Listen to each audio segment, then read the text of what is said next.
Life just has a way of throwing things at you, doesn't it? Oh, absolutely. Challenges, difficult people, just information overload. It feels chaotic sometimes. It really does. Like you're just trying to keep your head above water. Mhm. But what if there was a kind of an ancient toolkit, a philosophy designed specifically to help navigate all that chaos, to find some inner peace, some real strength? Well, that's exactly what we're getting into today. Right.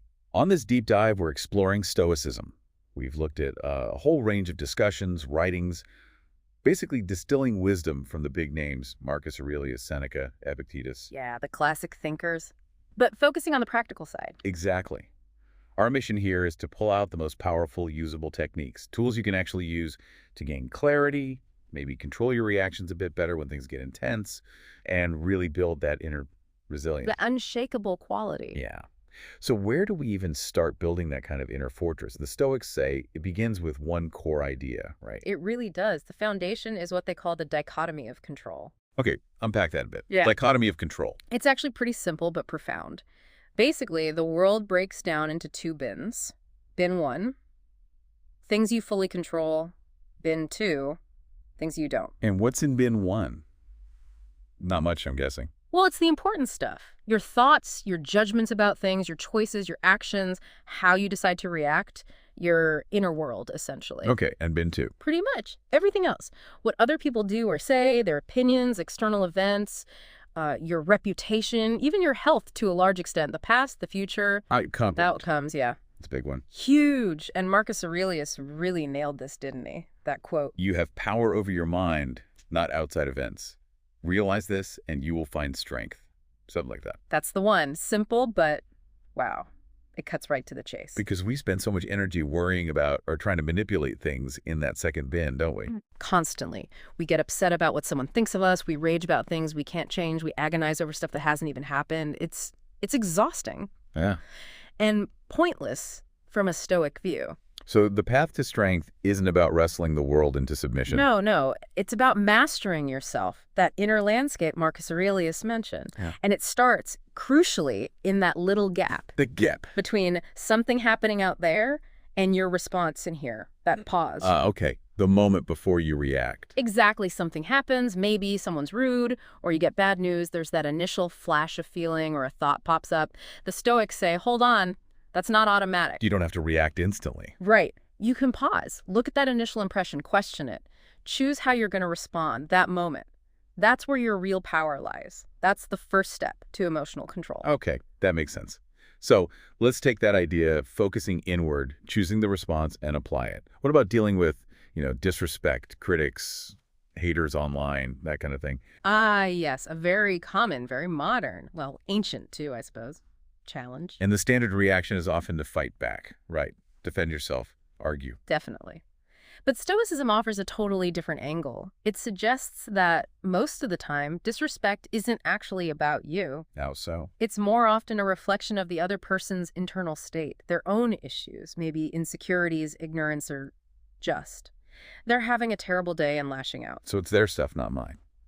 Largely, yes. Epictetus had a great line on this. When someone criticizes you, remember they're not judging you, they are judging their own understanding of you. Wow. Oh. Okay, that changes things. It lets you kind of detach from it, depersonalize it. Exactly. You see their words less as an accurate verdict on your worth and more like static noise coming from their own internal disruption. And if you see it that way, how do you respond? Well, one powerful Stoic tool is strategic silence. Just say nothing. Often, yes. Think about it. Jumping into a heated argument, desperately trying to justify yourself to someone who's clearly not listening fairly, you're just giving them control over your emotions. You're letting them pull you down. Right. Seneca said, the greatest remedy for anger is delay. Sometimes the best delay, the most powerful statement is just silence. It's not passive, though, is it, in this context? Not at all. It's active self-control. It sends a clear message. Your negativity doesn't affect my inner peace. It keeps your energy centered, and honestly, it can completely disarm the other person. They expect a fight, and you give them calm. But hang on, does that mean you just let people walk all over you? Tolerate abuse? No, definitely not. Stoicism is about wisdom and justice, not being a doormat. It means handling it wisely. You can and should set boundaries. How would that look, stoically? Calmly, firmly. Something like, I don't allow people to speak to me that way. But the key is saying it without emotional heat, without needing them to agree or apologize. Your peace isn't up for grabs. Then, if needed, you just disengage, walk away, Protect your own space. protect your inner citadel, as they might say. And you can even frame these unpleasant encounters differently, as training, opportunities for character development. Every time someone tries to provoke you, it's a test. Can you remain calm? Can you focus on your response, not their bait? It's like mental resistance training. So the win isn't shutting them down in an argument. No. The win is showing your own inner strength by remaining unaffected, staying true to your values, and just continuing on your path. Let your actions, your progress, be the response. That requires detachment, doesn't it? Realizing their opinion only matters if you let it. That detachment, it connects to another big Stoic idea, right? This whole thing about not chasing, not begging, not constantly explaining yourself. Absolutely. It all stems from that core of inner sufficiency, of knowing your own worth isn't dependent on external validation. Why is chasing seen as weak? Well, think about it. When you desperately chase someone or something, approval, affection, attention, what are you signaling? Neediness. That you lack something. Exactly. It's almost like that law of scarcity idea. Constantly being available, desperately pursuing, it can actually lower your perceived value. There's a sort of quiet confidence in not chasing. Marcus Aurelius hinted at this. What's truly meant for you tends to arrive without degrading yourself for it. It suggests your happiness depends on getting that external thing. Right. True Stoic confidence isn't loud. It's internal. It comes from your character, your actions, your values. Epictetus was huge on self-sufficiency, valuing your own judgment of yourself above others. And begging. That seems pretty straightforwardly disempowering. Oh, completely. It immediately puts you in a subordinate position. Real strength, for a Stoic, includes knowing when to walk away with dignity. If someone doesn't see your value, trying to convince them, begging them to see it, that diminishes you. Your worth isn't negotiable. Okay, what about over-explaining? I think a lot of people fall into that trap, trying to justify every little thing. It comes from a similar place, seeking approval, fearing judgment. But the more you explain and justify to people who seem determined to misunderstand you, the weaker your position often feels. It implies you need their validation. So less talk, more action. Pretty much. Marcus Aurelius again. Waste no more time arguing what a good man should be. Be one. Your actions speak for themselves.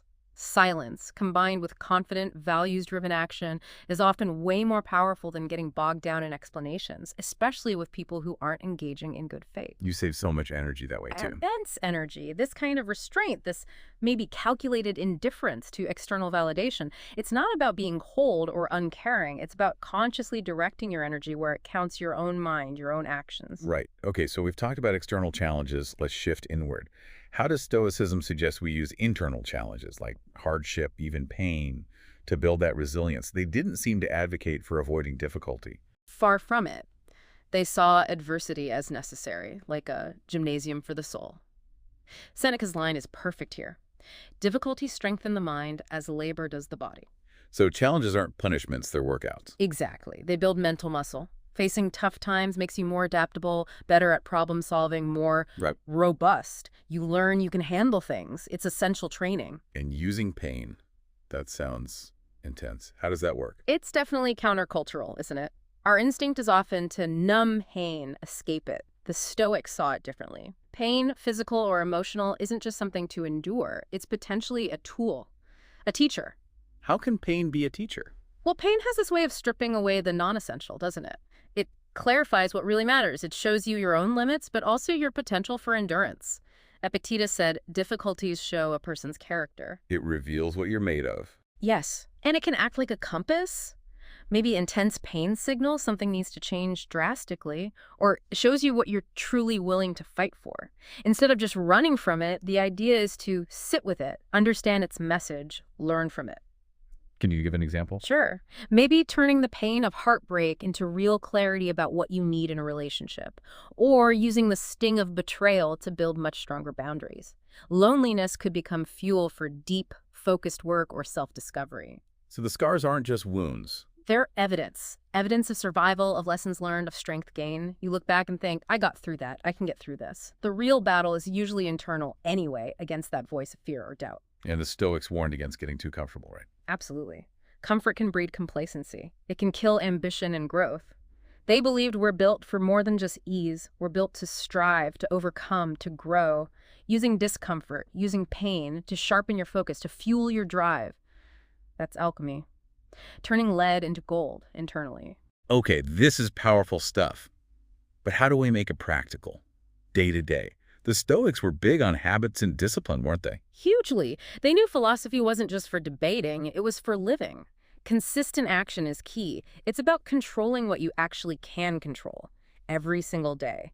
That builds the muscle of self-mastery. Little things add up. Precisely. Simple routines. Showing up, especially when you don't feel motivated. Discipline over fleeting inspiration. Were there specific habits they recommended? Several come up, often. Waking up early is one. Ugh, really? Why? Just to be productive? Not necessarily in the modern hustle culture sense. It was more about self-respect, claiming that first hour for yourself, for reflection or focused work before the world's demands rush in. Marcus Aurelius had that internal dialogue, reminding himself he was rising to do the work of a human being. Choosing discomfort first thing. Yeah, finding clarity in the quiet, another one. Say less. Speak only when necessary. Basically, silence is a form of power, presence, discipline, conserving energy, resisting that modern urge to narrate everything, to seek constant validation online. Let results speak. Train hard is another one, I think. Yes, strengthen the body, strengthen the mind. Seneca touched on this. Physical discipline, facing physical discomfort. It builds mental toughness that spills over into everything else. Discomfort becomes familiar, less intimidating. Okay. And what about this idea of staying unknown? That sounds odd today. It does in our attention economy. Yeah. But the idea was to build in silence. Focus on doing good work, cultivating your character for its own sake, not for applause or external recognition. Because fame can be a distraction. A huge distraction, they thought. Build your foundations deep, like tree roots growing underground. The strength will be there, whether people see it immediately or not. Focus on excellence, not exposure. So all these threads controlling the inner world, handling external stuff wisely, using hardship, daily discipline, they all weave together towards this goal of becoming unshakable. That's the ideal, yes. Calm, clear, resilient. What they sometimes termed untouchable. But untouchable doesn't mean, like, literally unable to be harmed. Yeah. Or emotionless. No, not at all. It means immune to being controlled by external factors, by opinions, by outcomes, by desires for things outside your control. It's about detachment. Detachment often sounds cold, though. Like apathy. It's easily misunderstood. In Stoicism, it's not apathy. It's a conscious practice to stop your inner peace from being yanked around by every external event. You still care, you still act, but your well-being isn't solely dependent on things going exactly as you want. How do they cultivate that? Practices like negative visualization help. Briefly contemplating losing things you value, your health, loved ones' possessions. Not to be morbid, but to foster appreciation for them now, while also mentally preparing for impermanence. It reinforces that your core self, your virtue, can endure even loss. So you're not completely destroyed if things go wrong. Exactly. It's about mastering your emotional responses, channeling your energy inward, making calculated choices about where you invest your mental and emotional resources. And the absolute core of this is the mind itself. Right, that idea. Your mind is everything. What you think, you become. It's central. Your mind is the battlefield. Your thoughts are the soldiers. What you habitually allow in, the judgments you form, that shapes your entire experience of life. This is where that concept, prohairesis, Yeah. is that right, comes in. Yes, prohairesis. Your faculty of choice. Yeah. Your ability to choose how you interpret things. Epictetus hammered this home. It's not things that upset us, it's our judgment about things. Precisely. The event itself is neutral, or at least its power over you isn't inherent. It's the meaning you assign to it, the story you tell yourself about it that causes distress. Realizing you don't have to buy into every negative or fearful thought that pops into your head, that's freedom. Which means you have to actively work on your inner dialogue. Constantly. The conversations inside your head are arguably the most important ones you'll ever have. Noticing self-criticism, challenging assumptions, reframing, using feelings like guilt not as a whip to beat yourself with, but as a signal. Okay, maybe I need to adjust course here. Like Marcus Aurelius did in his meditations, talking himself through things. He was actively reprogramming his thought patterns. It's ongoing work, accepting you're a work in progress, always learning, always refining. When you put it all together like this, you really see how it builds towards someone different. Someone who doesn't just react, who isn't easily provoked or defeated. Exactly. Someone who doesn't crumble when challenged, doesn't lose their center when things get chaotic.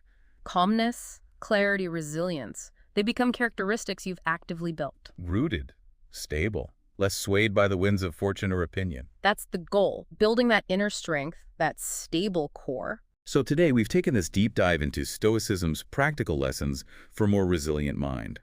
We've looked at controlling our inner world, dealing with external challenges like disrespect with a kind of strategic calm. Using hardship as fuel for growth, the importance of daily discipline and specific habits. And ultimately, mastering our own thoughts and interpretations. Detachment in the right way.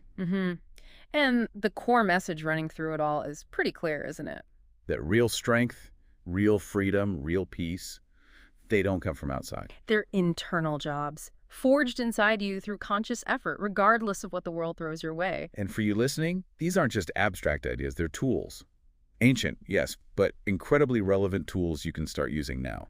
It's not about becoming a robot, suppressing all emotion. It's about gaining control, choosing your responses wisely, and building a life that feels authentic and strong, aligned with your values. It's a practice, definitely, a journey. Always a journey, but an empowering one. So as we wrap up this deep dive, here's maybe a final thought to chew on.